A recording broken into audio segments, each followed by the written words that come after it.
The mystery began here in the offices of ABC 7 on Your Side, when this manila envelope arrived by certified mail addressed to 7 on Your Side. Letter to a bank. And inside, a copy of a letter addressed to SoFi Bank from someone claiming to be a hacker named Killian Rose. The hacker said he used someone else's identity to apply for a loan from SoFi and got it. We didn't know what to make of this letter. We don't know who it came from, what the intention was, if anything in there was true.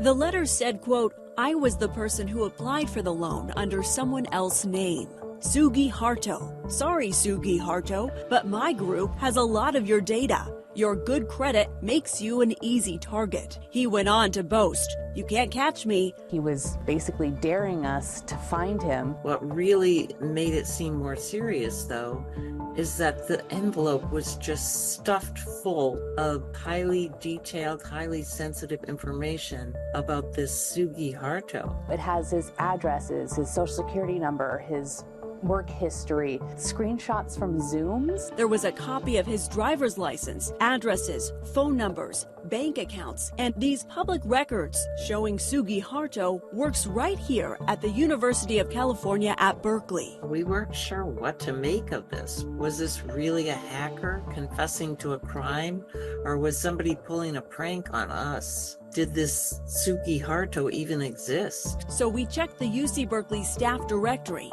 and sure enough, there he was. We called him at work. It was surreal. It was surreal, for sure. Sugi told us that indeed, SoFi Bank was insisting he took out a $52,000 personal loan just before Christmas last year. Sugi said he never took out any loan and had been disputing it for weeks. They said, "Oh no, there's a personal loan under your name." And I was like, that definitely wasn't me. Now, on top of worrying about this loan, we showed him this packet and he realized somebody out there had an awful lot of his personal information. It was creepy, that for sure. The details that is there is mind-boggling. Screenshot from my Zoom call. That was crazy. I mean, we've seen something like this in movies. I mean, that person could literally imposter me to do anything. It seemed cybercriminals somewhere in the world had compiled a virtual dossier on him that they could use at any moment. So Sugi said he took cover. He closed all of his bank accounts. Because I'm that scared and I don't want to have a bank account until this is resolved. The letter said, quote, "Sugi Harto, I am sending these statements to a well-known customer advocate in Northern California. ABC 7 on your side. If SoFi does not reach out to you, contact ABC 7 on your side and make your case public." We thought this had to be the first time a purported criminal came to 7 on your side asking us to help his victim. SoFi Bank said it too received the mysterious mailing, but would not say whether it looked into the claims. However, SoFi stood by its decision, rejecting Sugi's dispute. SoFi tells 7 on your side, "We conducted a thorough investigation into Mr. Harto's claim of fraudulent activity when he first contacted us regarding his concerns, and throughout each conversation our team has had with him since then, treating this instance as we treat all claims of fraudulent activity with the utmost seriousness and a genuine sense of urgency, and we stand by our initial response to Mr. Harto, who we've reconfirmed was not the victim of identity theft or third-party fraud."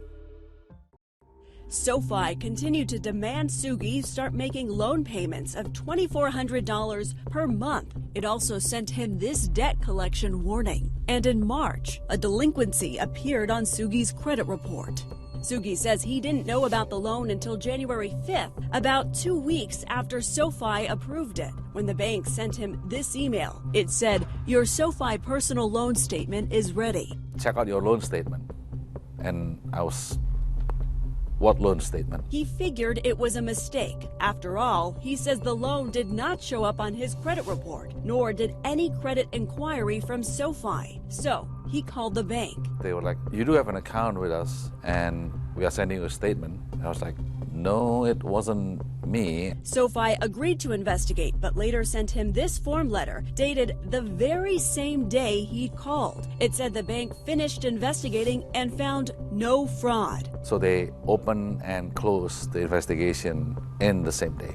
It should take more than that. Sugi filed a second dispute, but this time SoFi refused to investigate at all, saying the claim was frivolous. Banks are definitely supposed to investigate when there's, a fraud accusation. It's really fact dependent on, what's a diligent investigation. Experts say California law includes broad protections for identity theft victims. If you're a victim of identity theft, an account is opened in your name, you have the right to demand that application so that you can see what information is floating out there and what was used to open that account. Banks are also required by law to verify the identity of every new client who opens an account, a post-9/11 rule called Know Your Customer. But like many online banks, SoFi's applications are done entirely over the internet. I do think that this calls into question the security of online banking, right? Because if it was the actual person handing over their documentation, it's a little easier to check that their ID matches the human being in front of them. SoFi said it does require customers to verify their identity using an electronic identification tool. The process involves uploading a government ID together with a real-time video of the applicant and then verifying that they match. But Sugi said SoFi did not tell him whether it verified the person's identity or how. The only proof it provided was this truth in lending statement and a copy of the loan agreement with this electronic signature at the bottom. It's not my regular signature, it's not that's for sure. He says anyone could have forged it. He also showed us his credit reports, which do not show any credit inquiries by SoFi Bank, a standard practice before approving a loan. Sugi says an inquiry would have triggered an alert that someone was opening an account in his name and he could have stopped the loan. The protection that are supposed to be in place, they are kind of ignored. The bank says it did pull his credit, though it did not provide Sugi with any proof. In a statement, SoFi said, "We're confident in the fact that our team took all appropriate steps each and every time we went through our investigation process. We see no proof of third-party fraudulent activity and no proof of identity theft. We will not be relieving Mr. Harto of the responsibilities he committed to upholding when he personally applied for and accepted the personal loan." I'm just a family man who tried to be a good person. Sugi tells us he'd been hosting family members from his homeland in Indonesia over the holidays when he found out about the loan. As he agonized over what to do, he says his brother Rudy tried to help, urging him to report the fraud to authorities. So Sugi filed identity theft reports with the Federal Trade Commission, the police department in Brentwood, where he lives, the state attorney general's office, and all 3 credit bureaus. He swore under penalty of perjury on the FTC report that an imposter took out the loan. That's when 7 on Your Side decided to contact SoFi Bank, asking what evidence it used to identify the person who applied for that loan. And that's when the story took a dramatic turn. Renee, I got a big clue from you yesterday. SoFi told 7 on Your Side it had plenty of evidence showing Sugi took out the loan, not an imposter. Bank officials at SoFi's San Francisco headquarters declined to go on camera, but in a written statement, SoFi said a man identifying himself as Sugi Harto called in December asking when he'd get the loan money. The bank said a recording of that voice matched a recording of Sugi's voice when he called in January to dispute the loan. SoFi did not provide results of any voice recognition software. Even more compelling, SoFi said it had video of Sugi verifying his identity during the online application process. The bank wrote, "We've retained the video he submitted of himself, which shows him holding the license up with his face in the frame before panning to his computer screen where he was applying for the loan. The man in the video is the same man pictured on his driver's license." So I asked Sugi, "Did you make such a video?" It was at that moment, Sugi says, the realization struck like a dagger. I got a big clue from you yesterday when you mentioned about somebody recording and applying withholding driver license, my driver license. Number one, I never done that. But he says it suddenly dawned on him who did. He knew the imposter, the real Killian Rose. Sugi said he now realized the thief was his own brother, Rudy, one of the family members who had been visiting from Indonesia over the holidays. Sugi says he and Rudy share a striking resemblance, and they are often mistaken for one another. It was Rudy who had helped him file identity theft reports, and Sugi said he now recalled Rudy did not seem surprised when the Killian Rose packet arrived at ABC 7 weeks later. And he was like, oh, okay. So now, hopefully they will clear you. And I was like, it's not that simple. One by one, he said the pieces fell into place.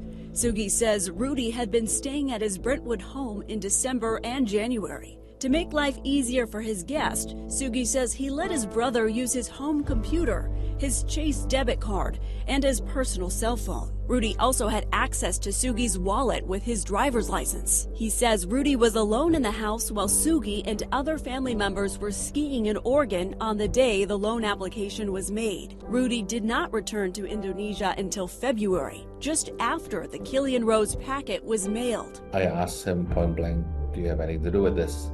His response was, do I need to get a lawyer?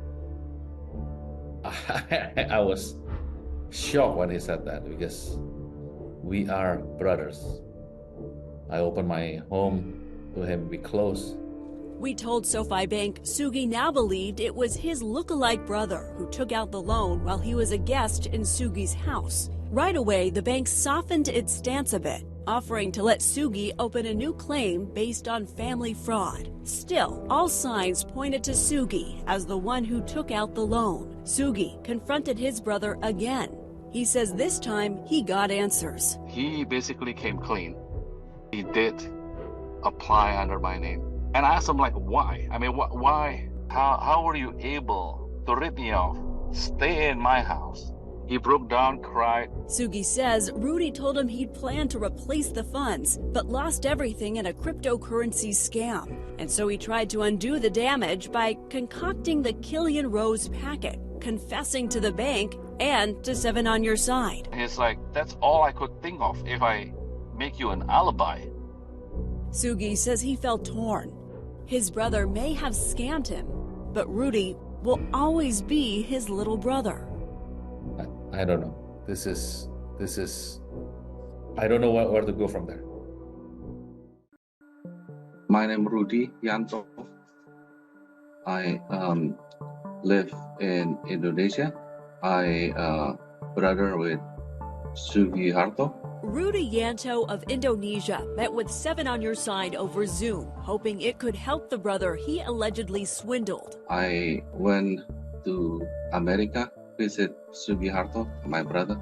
I made mistake. Rudy tells us he used the identity of his half-brother to apply for a $52,000 loan. When I spoke with Rudy, he was very nervous. He'd been saying things like, I'm not a criminal, just made a mistake. I want to make right, help him. I'm not sure how. Rudy says he poured all of the loan money into a cryptocurrency investment he thought would pay him tens of thousands of dollars, and he'd pay his brother right back. But he says the crypto deal was a scam. When I go and I scared, don't know what to do. Rudy is wearing an eye patch after an injury he says he got in his new life. He says he's joined a volunteer organization traveling to remote Indonesian villages, teaching math and videography. I try to be better, no more mistake. Rudy, itu masih nggak jelasin. Sugi talks with his brother over a spotty Zoom connection, hoping to heal the family rift. Sugi had been furious with Rudy when he says he realized Rudy was the one who scammed him. But now Rudy was so remorseful and trying so hard to help, things had softened between them. We are brothers. We close. Still, the huge debt was looming. Rudy says he had tried before to get Sugi off the hook. I use a name, Killian Rose. He said he was the one who mailed this mysterious packet to SoFi Bank and 7 on Your Side in January. Rudy said he had stuffed the packet with Sugi's personal information, hoping to prove someone stole Sugi's identity. Now Rudy has told the bank directly he was the one who applied for that loan, not Sugi, and he wants to pay it back. Slowly. In an email to a SoFi attorney, he said, I applied for a personal loan using my brother information. My brother not know. but I want try to fix this. SoFi did not respond. The bank continues to say it has no reason to believe an imposter took out the loan. All evidence points to Sugi. I asked SoFi Bank why it ignored Rudy's confession. The bank said it had no comment about his letter. I need help to tell SoFi. So in emails to 7 on Your Side, Rudy laid out how he says he fooled the bank one fateful night. He wrote, "Let us get to the point here. I, Rudy Yanto, applied for the loan in SoFi using my brother information. Why? I need money fast to get money out in a crypto investment I was in. The contact in the crypto, Killian Rose, said to borrow money from family or open a loan." Yes, Killian Rose, the name used in the mystery letter, was the alias he said the alleged crypto scammer was using. Rudy said he communicated with so-called Killian Rose over the messaging apps Telegram and WhatsApp, never in person. Rudy said Killian told him he had to deposit $50,000 into his crypto account to unlock the $80,000 he had earned. Rudy says he believed it.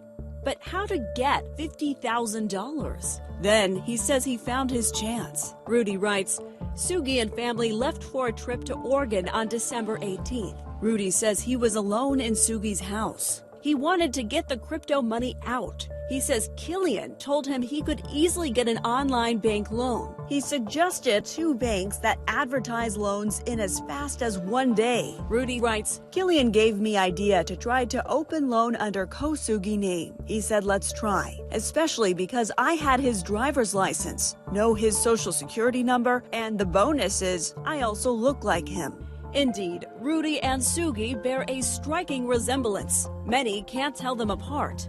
He said the first bank rejected his application, so he applied to SoFi. And when it came to ID verification, he had to take a photo of himself and look exactly like Sugi. In an audio call, Rudy told Sugi and 7 on Your Side how he says he did it. To look like Kosugi, I wore glasses, changed hair to look more bold, look more serious. When selfies didn't work, Rudy says he edited portions of Zoom recordings he found on Sugi's laptop and tried to enter them into the verification app.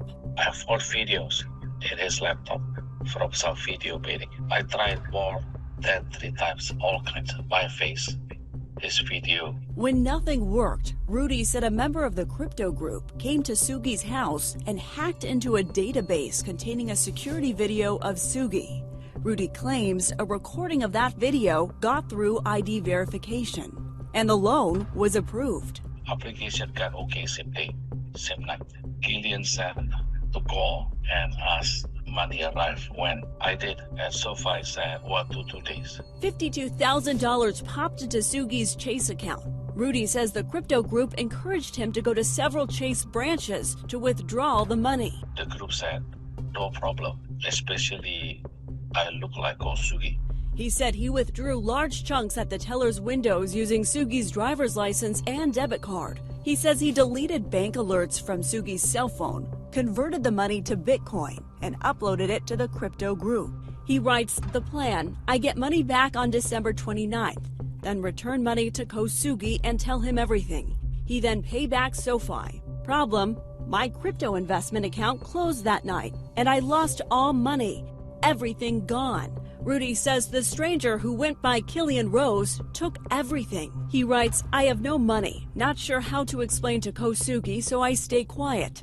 Rudy says he watched his brother struggle to figure out why a bank thought he took out a loan. He says he helped Sugi file identity theft reports, knowing he was the identity thief.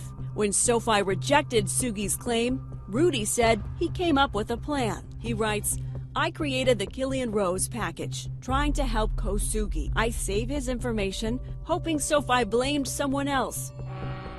He says friends from San Francisco helped write a letter to persuade SoFi that a hacker took out the loan, not Sugi. Rudy says he wrote the letter first in Indonesian, then used ChatGPT and Google to translate the text. And it spit out that letter, supposedly from Killian Rose. He also said he wanted to make sure SoFi didn't ignore the confession and the fraud would be exposed. He writes, I went online searching for customer help news station. ABC7 came up. So he mailed the packet to SoFi Bank and 7 on Your Side. In emails to Sugi, translated from Indonesian, Rudy said, sorry, I didn't mean to hurt you. How could I be tricked like this? It continues to hurt you and your family. Yeah, he got tricked. Okay, but he did it. Rudy agreed to provide some proof of the fraud, emailing these receipts for thousands of dollars in Bitcoin, allegedly purchased with the loan money in late December, and uploaded to the crypto group. We told SoFi about Rudy's confession. The bank said, we take these allegations incredibly seriously and are eager to receive information verifying Mr. Harto's claims. We look forward to cooperating with law enforcement in any investigation and reviewing any valid leads that can help resolve this matter. SoFi did not directly address Rudy's claims about evading the ID verification, but in a written statement, the bank said, quote, we've retained the original video Mr. Harto submitted during the application process, which includes a live recording of his face, a valid driver's license, and the computer screen where he was applying for the loan. SoFi still has not shown the video to Sugi. No, I know I'm wrong.